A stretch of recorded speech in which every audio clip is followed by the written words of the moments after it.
Happy Monday and welcome in to South Florida Daily. I'm Kate Monahan. Today on the show, we continue to explore the wilderness in Palm Beach County and go check out the equestrian world in Wellington. Let's get into the show. South Florida Daily is on the move with Palmtran. If you're dealing with hair loss or hair thinning, call Bauman Medical in Boca Raton. They can help you get on a healthy hair restoration journey today. Well, the first thing, if you're starting to lose your hair, don't panic. Because one of the first things that happens is you go to the internet, you start searching for a miracle cure. You have to get professional opinion. So you have to go to a board-certified hair restoration physician who can diagnose your situation, look at your hair density, hair caliber, do an analysis, and figure out what's going on. Then make a plan with you to try to get things moving forward. Keep the hair that you have and restore the hair that you've lost. A hair follicle is one of the most highly metabolic cell populations in your entire body. So it's affected by nutrition and sleep and lifestyle choices, toxins, what you do to your scalp, what you do to your hair. And so we take a very holistic approach. We're going to look at your DNA because genetics play an important role. We're going to look at your nutrition. We're going to look at all of those lifestyle factors to make sure that you're on point to grow good hair from the get-go. But there's a lot of things that we can do to help protect the existing hair and to stimulate hair growth. When we speak about lifestyle factors, what I've found is that many times we're uncovering hair loss that's been triggered by the metabolic conditions. And so to really investigate that, we need a functional medicine approach. And so I've developed a functional medicine department here in the practice so we can look at blood work, biomarkers, saliva. We can take a full inventory to see what factors are really affecting your hair and your hair loss. And then the other benefit of that is when you make those modifications, you increase not only your lifespan, but your health span too. So putting more years in your life, but also more life in your years. And that's called Bauman Performance. So that's a separate department inside Bauman Medical that helps people live longer and feel better. The Bauman Nutra System for hair, if you will, or wellness system for hair, we call it the Nutra Team, has protein, vitamins, minerals, nutrients that are essential for good, healthy hair growth. Everything from the standard biotin to nutraceuticals that could help protect your body from stress and your hair from stress, decrease inflammation, things like that. Really important to have good nutrients and fuel if you're going to grow good hair. Once we've conquered kind of your scalp health issues and nutrients and fuel and your lifestyle factors, then we're going to move into medications. So there are FDA-approved medications that you can take topically or orally. Those are going to be medications that are going to stimulate hair growth and protect you from hair loss. We can also use red light therapy or low-level laser light. And today, devices are available that you can treat yourself at home with no side effects. For example, the Turbo Laser Cap is a great device. It has the highest number of diodes, the most amount of power, 25% more treatment area. So in just 5 minutes a day, no side effects, no chemicals, you can get red light therapy at home for hair regrowth. TED, transepidermal delivery, is the latest and greatest non-invasive therapy that we can apply in the office. It uses ultrasound to push large molecules like growth factors and peptides for hair growth right through the skin. So no needles, no pain, no discomfort, just the hair growth. It's only been around really since the pandemic. We were the first clinic in the United States outside of the original clinical trial to have the device. And so we did some of the original pilot studies. We presented it to audiences of physicians internationally, like in Paris and also in India. And I'm the first to really have it here in the US. And it's a treatment that produces excellent hair growth, sometimes repigmentation, which is awesome, and decreased shedding. Bauman Medical is always looking to the newest technology and programs to help their patients. The latest, banking stem cells. Why would we want to bank our stem cells in the first place? And as we age, our body gets older and our stem cell population also ages. And so we get less rejuvenation, our skin can wrinkle, our hair can thin, muscles can fade, things like that. So we want good quality stem cells for regenerative medicine. And so if we can bank our stem cells, it's like freezing them in time because the younger stem cells are going to be more highly regenerative. So one of the more exciting things that we have now is to be able to bank your hair follicle stem cells. And so if you're thinking that you might need more hair in the future, and you're hoping that someday we'll have hair cloning, like I think we will, we want to be prepared. Even myself, I don't want to have, be 75, 80 years old and have to use those stem cells to clone my hair. I want my 53-year-old stem cells. So that's why last year I banked my hair follicle stem cells. Hair follicle stem cell banking is done here in the office. The process of harvesting is done here in the office, but they're sent off to a lab. So we pluck some hair follicles, check them for the biologic material. They're put in a very special storage solution, special temperature. They have to be overnighted to the tissue bank. And they're examined to make sure that they're viable, and then they're stored. They're literally frozen in time. In the long term, hopefully we'll have some kind of hair follicle cloning, hair follicle multiplication, and we'll be able to use those stem cells. But the good news is that in the short term, we can create from your own cells an autologous, meaning your own, exosome therapy treatment. So that's a topical treatment that we can apply in the office from those cells that we banked. So short term, we can apply those therapies and treatments. Long term, we have them in the bank, hopefully for hair follicle cloning, maybe other tissue regeneration repair. You know, eventually we can use those stem cells to become anything, any kind of tissue or any kind of organ in the body. Everybody wants to know, I've started my hair growth treatment, when am I gonna see it happen? So mathematically, you can see changes as early as 6 or 12 weeks. So you have to have a baseline measurement if you're gonna look that closely. But in the mirror, it's gonna take you 6 to 12 months to see the result from any change to your treatment regimen. Please be patient with your hair growth regimen. It does take time. I guess the take-home message is, if you're out there and you're seeing some signs of hair thinning, you know maybe your parents or grandparents dealt with some male or female pattern hair loss, or you've been, sick or have other issues where you see some hair loss that's occurring, don't worry. But remember, time is follicles, so you've got to get on it quickly. We have preventative therapies like the ones we talked about that are non-invasive to help protect the hair that you have. And if you take action, you do those therapies, you're less likely to need a more invasive procedure like hair transplantation. But even if you do need a hair transplant, the good news is that transplants are permanent. They're completely 100% undetectable today. They're natural, so they don't look pluggy, they're not painful, they're effective, and they're lasting. They last forever. But your other hair does not, and that's why you need ongoing medical therapy. 25 years later and over 33,000 patients treated, what keeps me going is seeing how patients' lives are changed by helping them with their hair. Hair is a very emotional organ, and when you get it back, you look good and feel great.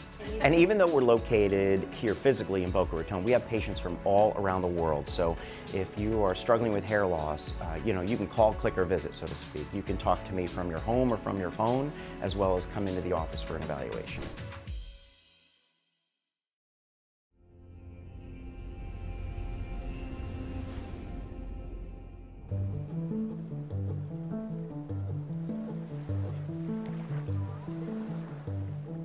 Young people in Florida are inheriting this wilderness. These public lands have been set aside specifically for them to explore and enjoy, and they're going to decide what happens to them. It's crazy that this is literally in my own backyard, and I have never been educated on things like this.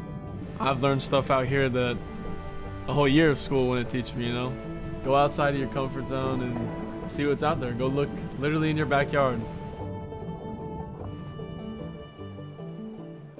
A lot of people see Florida as the beach, but it's way more. When you march your way through and you have open eyes and you're watching the things change, you're like, oh, this swamp affects scrub, and this scrub affects the Loxahatchee River. This Loxahatchee River affects the inlet, and this inlet affects the ocean. We still need these ecosystems. We can't just live, in our concrete buildings and think everything's okay and just get Gatorade shipped to our house. Like, it doesn't just work like that, When the expedition is over, I would definitely go back to certain places. For example, the Loxahatchee Slough. When I was there, I was thinking about how my best friend Jenna would like it there. So I would definitely go down there with her and take Instagram pictures and go camping with my mom. I would definitely tell my friends, did you know by this road that you drive by every day, there's literally thousands of birds and everything just chilling in that area? And they'd be like, no, I didn't even know that either. I thought it would just be, a river. I've almost already started making plans for next weekend to come back with some friends or my family.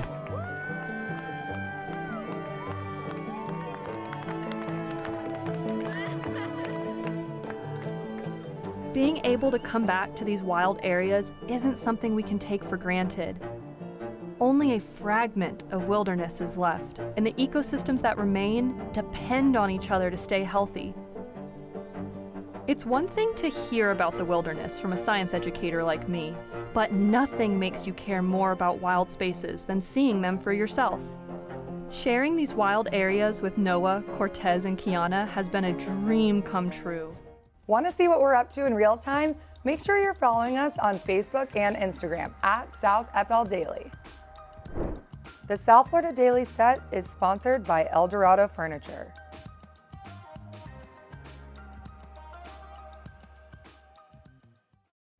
Welcome back into South Florida Daily. It's no secret that South Florida is home to many equestrians. And if you're a horse owner or about to be, listen up. Here's what you need to know about equine insurance. We're here in Wellington today, and I'm here with Missy Sullivan. She is director of the equine division at Flagler Insurance. Missy, thanks so much for joining us. Thank you so much for having me. Tell me about equine insurance. Flagler Insurance has multiple divisions. I head up the equine division, which I have a fabulous team, I have to say, behind me. And we're based in Palm Beach on the island and entrenched in the equine world, and it doesn't get any bigger than here in Wellington. This is super impressive. It's the best riding in the world. It's just, there's nothing better. There's no better feeling in the world. I've been doing insurance for 30 years. And you're also a rider too. And I've been riding for longer than that. I started riding down here in Wellington in 1980 when this all began, and actually this venue right here didn't even exist. It was across the street. So yeah, I've been a professional as an insurance person for 30 years. I've been a rider, doing the 100 jumpers for more than that, riding on the A circuit, been in the top 10 in the country in my division. I am super lucky that I have married my career with my passion. As an insurance professional, my technical skills are super sharp, I will say that, because of my commercial background. Because of my riding experience, I know that side of the fence and knows what happens as a professional, as a trainer, as an amateur. I know every single nuance that needs to be insured. I'm super involved in my clients' lives, and I do advise them on what they should and should not have. The clients that you have, how involved are you with the choices that they make for clients? Oh yeah, I'm super involved in all their lives. I'm truly their advocate. I really care and genuinely care about them, their assets, their coverage, their horses, their animals. I go to the barn and literally I will show up at the barn and start bathing horses just because I love them so much. Palm Beach County is a welcoming and safe destination for the LGBTQ community. From food to shopping to sports, you'll find something for everyone to enjoy. The Gay Polo League is the only LGBTQ polo organization in the world, and you'll find it right here in our backyard. I'm ready to train with the pros for the International Gay Polo Tournament. You're a person that liked to do something, wanted to do it, and said, you know what, I'm gonna start my own. How does one start their own polo league? I started the Gay Polo League purely out of a selfish motive. I had wanted to increase my social life within the LGBT community. Great. And I wanted to do something around an activity. I took a polo lesson by myself in Santa Barbara, California, and halfway through the lesson, I pulled up and I said to the pro, you know, I've decided I'm gonna start a Gay Polo League. And that's how it started, 2006. It's an international polo league now? It started sort of as a ragtag informal group. I would invite my friends, they'd invite their friends, and then literally it just caught on and we started getting members in other states and other cities, and now we are in 14 countries. Incredible. And we host 3 international events a year. If I wanted to join, can I join? You can. You can, because we're gay identified, but we're inclusive, not exclusive. And we also, as a league, understand the importance of allies is very real. We're very inclusive of all levels of players as well. We have blended teams, right? But in our higher events like Palm Beach, our level of polo play is higher. Sure. I think we are brand ambassadors for our community, but we're really a high-end sporting event within the LGBT space. Somebody like me shows up, right? Maybe doesn't have the pedigree, the experience. Any sport is a sport of confidence, right? But more so when you're dealing with a 1,400-pound animal. Right. Right. So we would put you on a gentle horse, a horse that has a calm demeanor. I'm very excited to pick my horse. Here's a cute one. Very. Yeah. Okay. Psst, psst, psst. Yeah. Nothing. No. Where, do you have a horse for me? I do. I have a great horse for you. His name is Woody. Okay. Very safe. I like that. Promise you, he's calm. Okay, so. First thing we're gonna do is hold our mallet just like this. Okay. We're gonna relax. So there's a little break in the wrist there. Yep, 90 and we're gonna degrees. let everything swing back. Okay. All the way to the top. We're gonna make a 90 up there. Yeah. We're gonna come down and then hit I'll the come ball. down. I'm gonna try it all in one. Here we go. All right, Ready? let's go. Good job. You're Wow. natural, man. Wow. I'm gonna have you on my team. Welcome back into South Florida Daily. It's time to head to Boca to check out a nature center, Gumbo Limbo with James Curry. Here's Wild Palm Beaches. South Florida Daily is on the move with PalmTran. We met up with researchers from Florida Atlantic University here at Gumbo Limbo Nature Center, and they told us a little bit about the important work they are doing with sea turtles here in the Palm Beaches.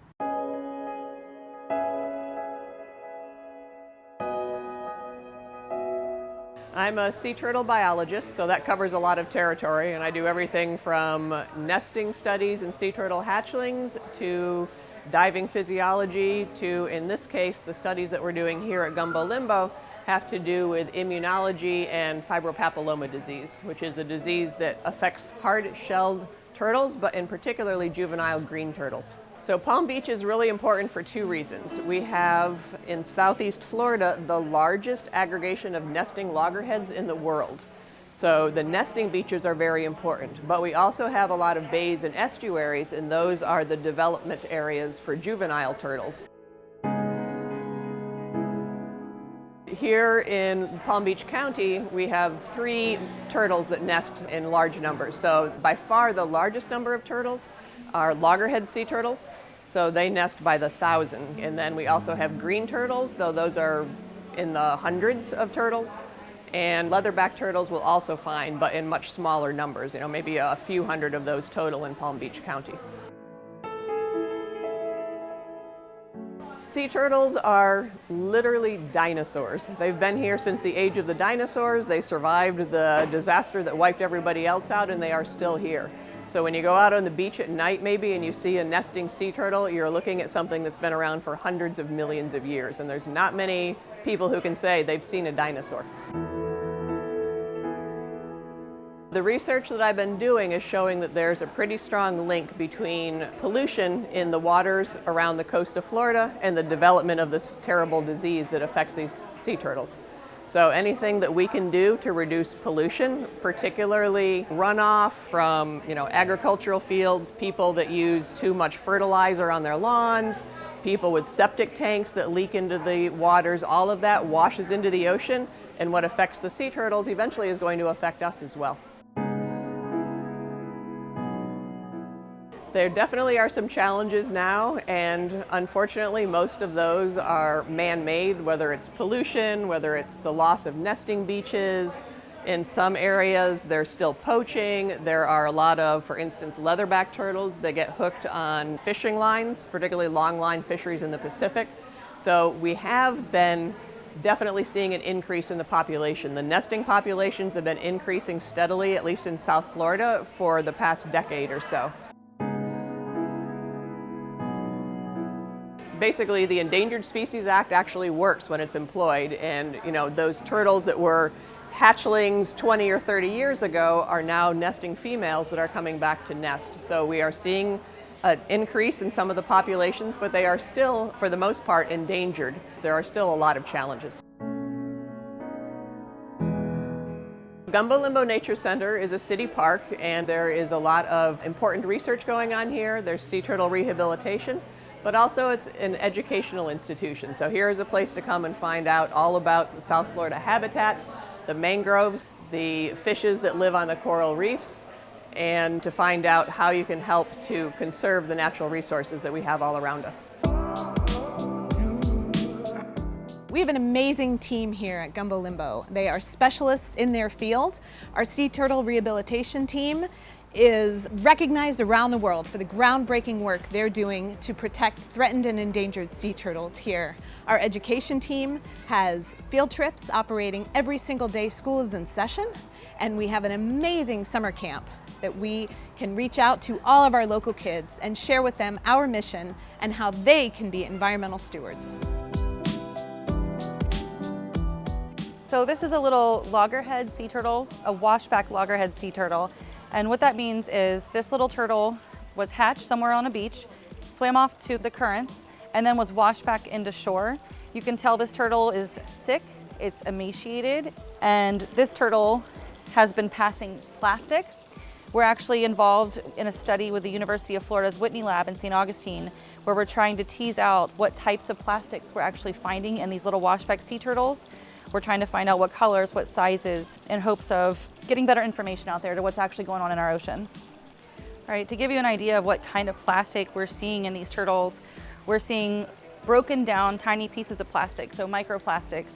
These are pieces from larger objects. We see monofilament, we see threads, we see sharp pieces of plastic that are broken down. There's film from food containers, all different colors, all different sizes. It's literally everywhere in the ocean. Sea turtles are admitted to our facility due to human impact related issues. They're here because of fishing interactions. They're here because of pollution, different diseases. They're here because of boat strike injuries. So most of the turtles that we treat here are here because of something that we've done. It's up to us to learn from them. Sea turtles are definitely trying to give us signs that there's something going on out there. So the future of sea turtles really does depend on us. We know what's going on out there. We know there's problems with pollution. We know there's problems with climate change. We know there's problems with beach erosion. It's up to us to do the things that we need to do to make sure that their environment continues to stay healthy. All of our turtles are on a very specific diet. All of their food is weighed out. We typically do a mix of shrimp, fish, and squid. So we do their protein feeding, and then we also do an enrichment for our green sea turtles, which consists of veggies like lettuce or peppers. We do cucumbers and zucchini, and we do that daily as well to just kind of supplement them, get them some enrichment, get them diving, get them kind of scouring for food. Thanks for watching us here on South Florida Daily. We hope we've inspired you to check out some new places in South Florida, and we hope to see you back here tomorrow at noon on Fox 29. Be sure you're following us on Facebook and Instagram at South FL Daily. Have a great rest of your day.